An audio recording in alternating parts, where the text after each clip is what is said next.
2 Corinthians chapter 3. I'm going to read from verse 5 to 8.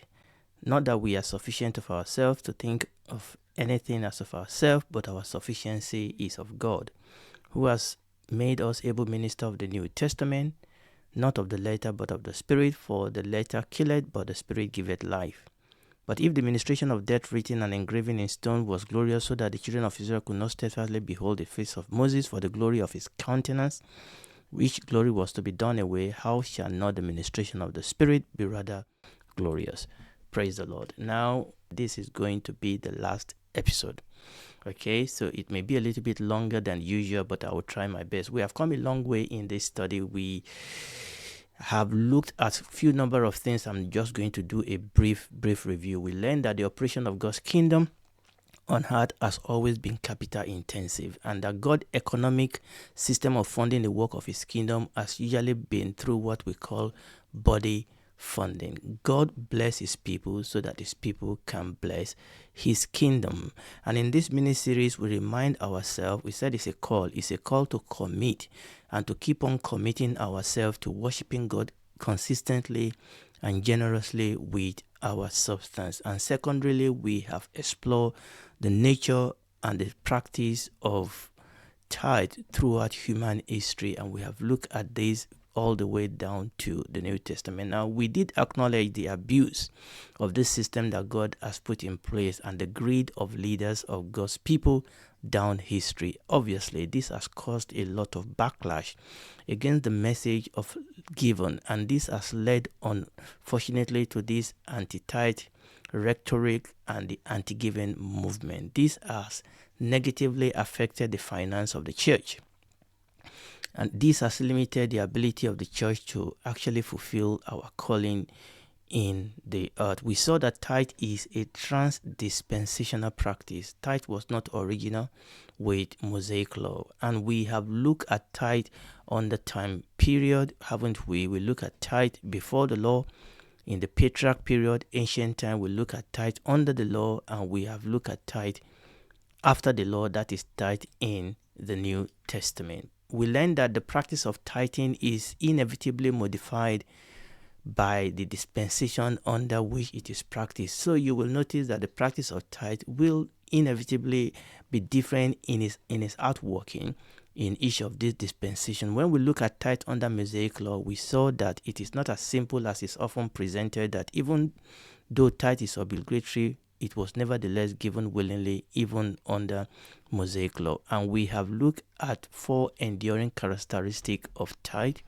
We saw that tithe is a worship. It is given regularly, it is given willingly, and it's given proportionately. Because 2 of these were broken into 2, I've broken them into 6. So it is obligatory, it's a worship, it is regular, it is proportional, it is sacrificial, and it is willing. Praise the Lord. And we have seen that under the Mosaic law, tithe was an obligation, it was a worship, it was given regularly, it was given willingly, it was given proportionally, and it was given sacrificially. And we have seen that all these characteristics are also fulfilled in New Testament giving. So when we look at the New Testament, we saw that it's also an obligation, it's a worship, it's given regularly, willingly, proportionally, and sacrificially. Then people can then ask, should Christian pay tithe? Now, what is this question really asking about? And this is the question I want to round up with. So when people ask, should Christian pay tithe, what is this question about? Can we put this question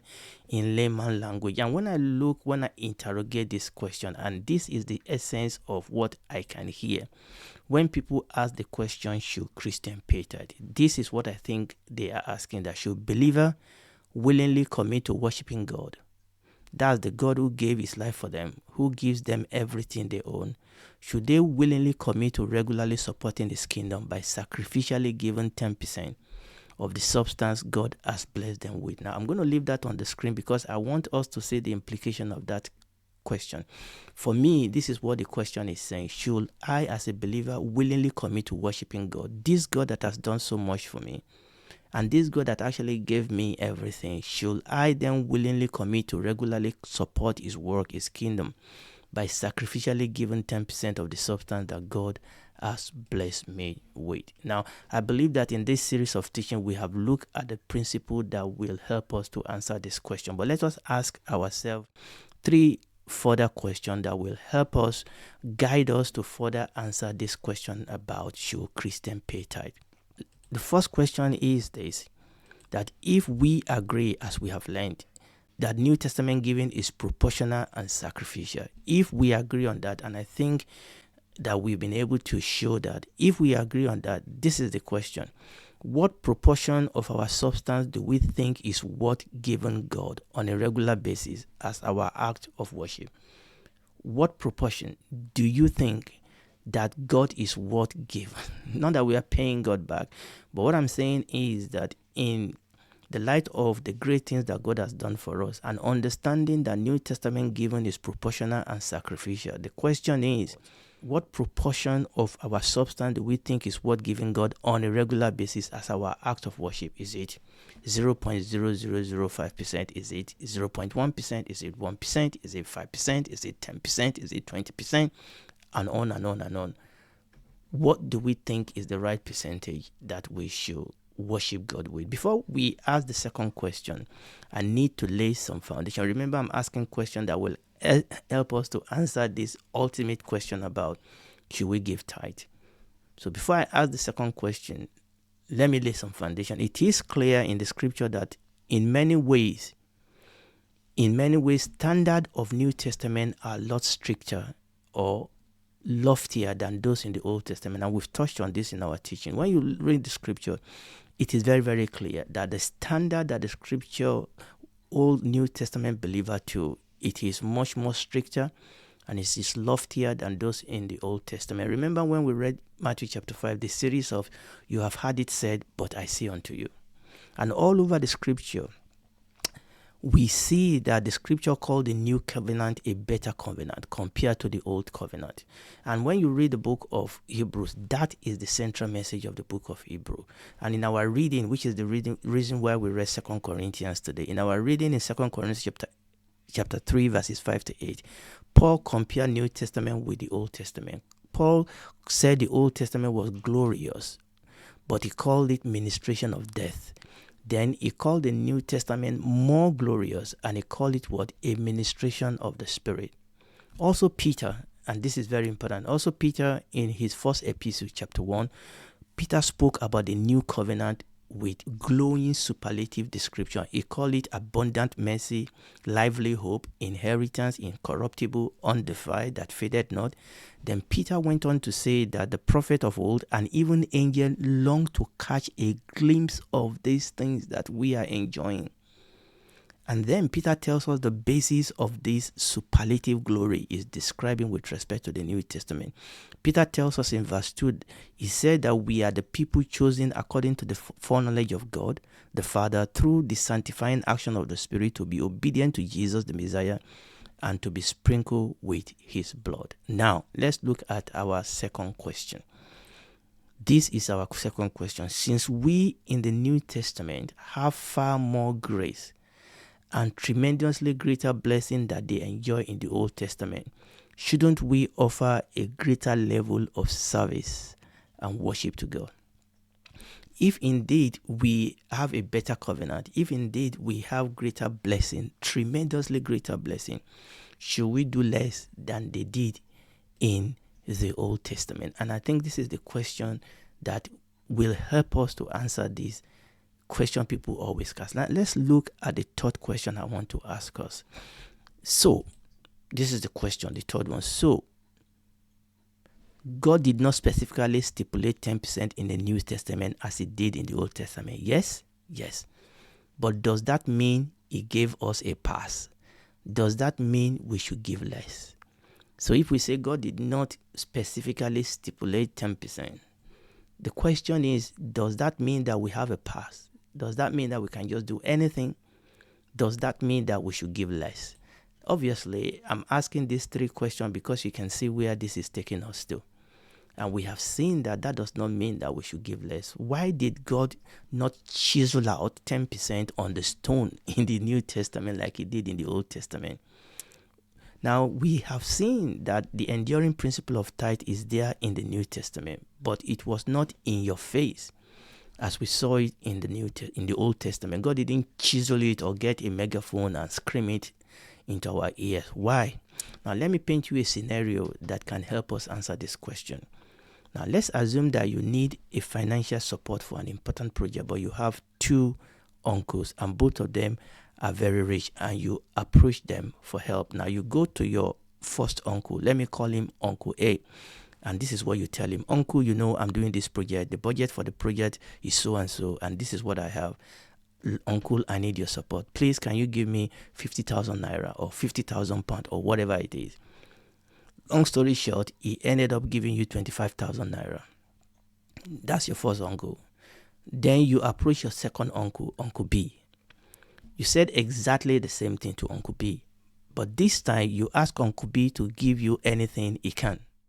Say, Uncle, he said, just give me anything you want. And you know what? Uncle gave you 100,000 naira. The first uncle, Uncle A, that you gave him a specific amount, gave you half of that. You asked him for 50,000, he gave you 25,000 naira. But Uncle B, you said, look, Uncle, just give me anything you can. Just bless me. And Uncle B gave you 100,000 naira. Now, why is your approach to both uncle different? Why did you approach them differently? It is because you know your uncle very well. You know your first uncle. Uncle A is a good man, but he's not very generous with his money. You know that unless you pin him down to an amount, you will practically get little or nothing out of him. And that is why you are smart enough to give him an amount. But your second uncle, Uncle B. You know that Uncle B, on the other hand, is different. You know that he is generous, he is gracious. You trust that he will give you more than you can ever ask him. So you do not necessarily have to specify the amount you need. Even when he asks you, you say, Uncle, just give me what you want. And that is the reason why you approach them differently. God expected us to be a lot more generous than the saint in the Old Testament because of the fullness of the love, the grace, the mercy of God towards us in Christ Jesus. The principle we see in Luke chapter 12 verse 48 is also applicable here. Now, that principle was under a different context, but it's applicable here where the Lord Jesus said, unto whomsoever much is given, of him shall much more be required. Now, someone may ask, since we should aspire to do more than they did in the Old Testament, is the word tithe helpful in discussing Christian giving? Okay, since we should aspire to do more than they did in the Old Testament, is the word tithe, because the word tithe means 10%, is it helpful in discussing Christian giving? And I believe that this is a good question. My opinion is that the word tithe is still helpful in discussing Christian giving. And as far as I can see, we have not come up with a better biblical terms to describe our obligatory, regular, proportional, sacrificial giving. Now, people have used different, somebody talk about grace giving. In my opinion, we have not come up with a better biblical term to take the place of tithe. So I still think that word is still helpful in discussing Christian giving. And the way I look at it, this word tithe is iconic. It is a word that reminds us and activates the process of giving that glorifies and worship God in all the ways that we have been discussing. When I speak about tithe, when I look at the word tithe, I look at it as a word symbol. It represents the full concept that gives, that actually touch all the quality and all the, outworking of our giving in glorifying God. And that is the way I look at the word tithe. It's just kind of like the word purple. The word purple has come to mean royal. And the reason for that is that word purple has become iconic, has become to represent everything that is royal. And that is just because when you go back in history, purple was expensive. It was, the royal, it was the rich that were able to afford it. So purple has come to stand for royalty, has come to stand for that class. And that is the way we use it, isn't it? And I can give you example of word symbol that we use in our everyday life that has come to represent something, so that when we say those words, it brings a picture, it brings a message to our understanding. And it's the same way as I say tithe. Now, I want to round up with a word of caution today. It is never right to preach tithe in a manner that causes fear and dread. And unfortunately, this is what I see. Okay, many people that preach tithe, they preach tithe as if we are under the Old Testament, even though even tithe under the Old Testament was not preached like that. It is never right to preach tithe in a manner that causes fear and dread. God does not want his people to give out of morbid fear, out of dread. Remember, God wants a cheerful giver. Okay, unfortunately, many people, when they preach about tithe, we preach about tithe as if we are still under the Old Testament. We preach about tithe like God is going to burn your barns down. God is not going to rebuke the devourer for your sake. And at the same time, we will turn around next teaching and tell them that you are the one that is going to rebuke the devourer, that God is not going to do it for you. But then, we then preach tithe in a such of fear-mongering way, and that is never right. The truth is that if we have to manipulate, if we have to cajole, if we have to intimidate people to give, then something is wrong. If I have to wind people up before they give, then something deeper is wrong. There's a deeper problem in our relationship with God, and that problem needs to be addressed first. If we have to cajole people, if we have to scare people before they give, then something is wrong with their relationship with God. And that problem needs to be sorted. And if we can sort out our understanding, our knowledge, our experience of the love of God, of the grace of God, of the mercy of God, that will inevitably affect the way that we give. So I will say that again, that if we have to manipulate and intimidate and wind up people to give, is a sign of a deeper problem in their relationship with God. And that problem needs to be addressed first. So I want us to know that this series of teaching that we have had is not meant to be a condemnation. It's not meant to intimidate us or scare us into giving. No. It's rather an encouragement, so that you and I might give in a way that is regular, a way that is willing, and a way that is proportional, because that is what we see by the grace of God in the Word of God. Given 10% is a good baseline with good symbolism. And that is the way I look at it. Given 10% is a good baseline with good symbolism. But each one of us needs to start from somewhere. We need to start from somewhere. We need to understand that when we give as an obligation, we give as a worship, we give proportionately, we give sacrificially, we give willingly. We need to understand those things.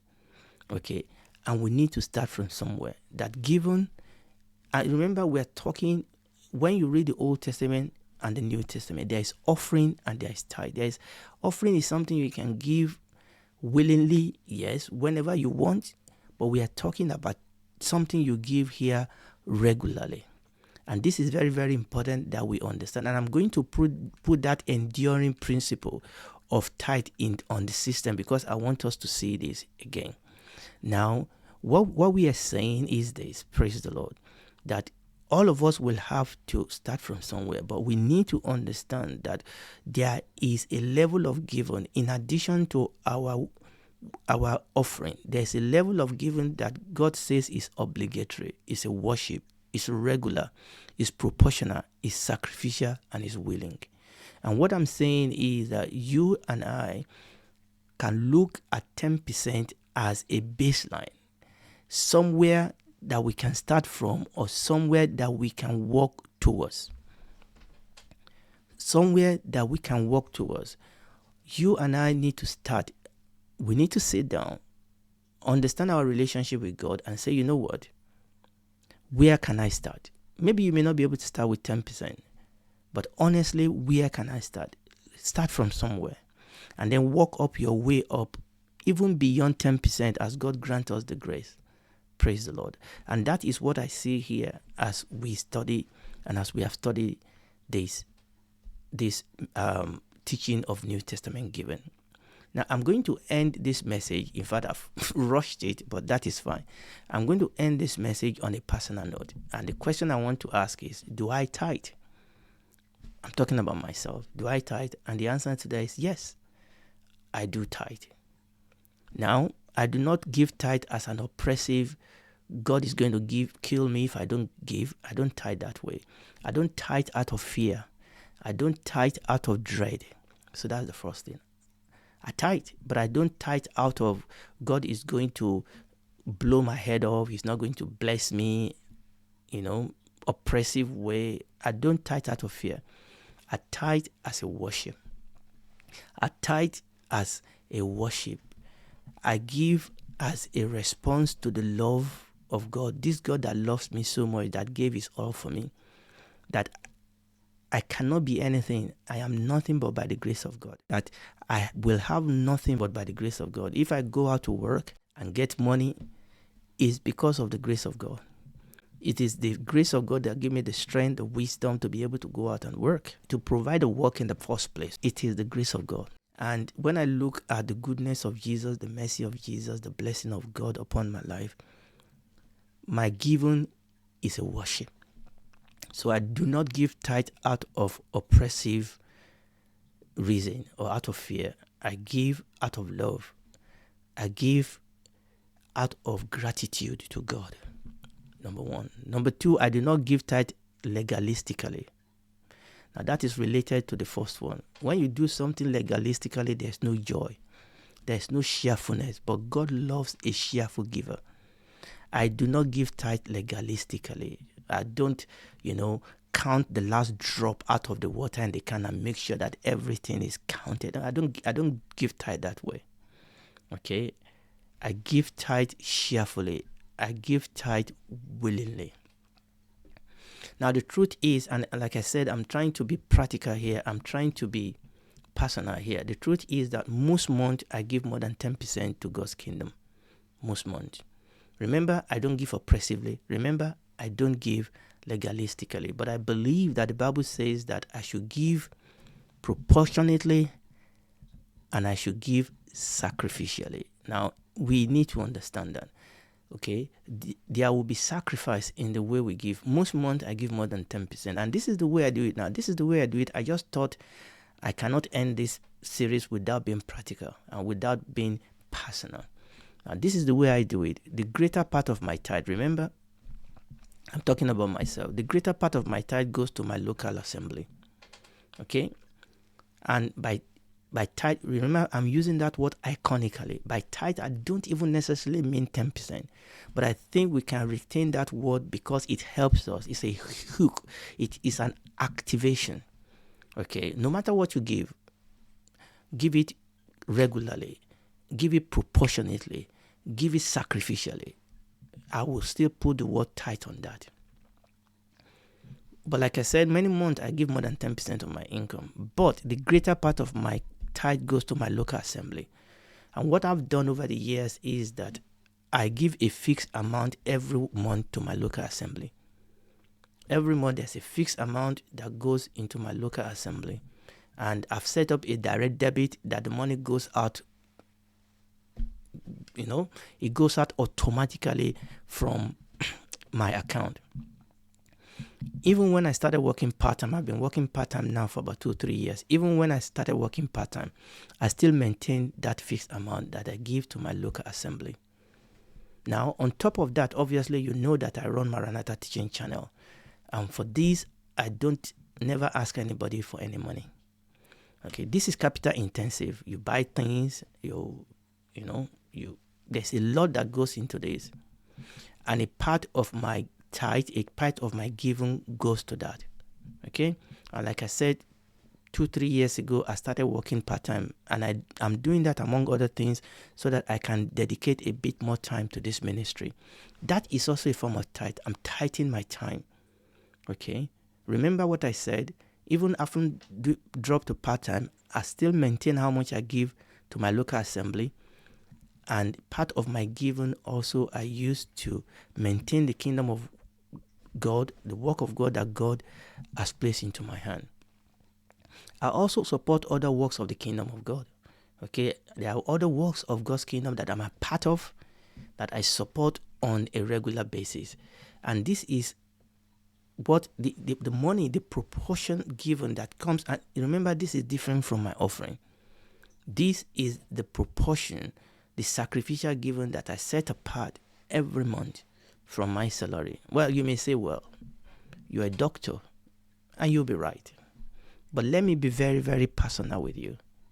All right. Remember what we said. I'm not asking you to give like I do. You have to give proportionately. You have to give sacrificially. You have to give according to the grace of God upon your life. But let me be personal here. People say you're a doctor. Do you know that for many, many years, I was earning around about just £3,000 every month as a doctor? Now, obviously, in the developed world, that sounds like a lot of money. I mean, in the developing world, that sounds like a lot of money. When you realize that almost 1/3 of that, before we had our own house, almost 1/3 of that will go into you paying for your house if you have a big family. And you have to pay for this, pay for that, pay for this, pay for that. And at the point that I was earning that, I know many people that were not doctors that were earning close or even much more than that.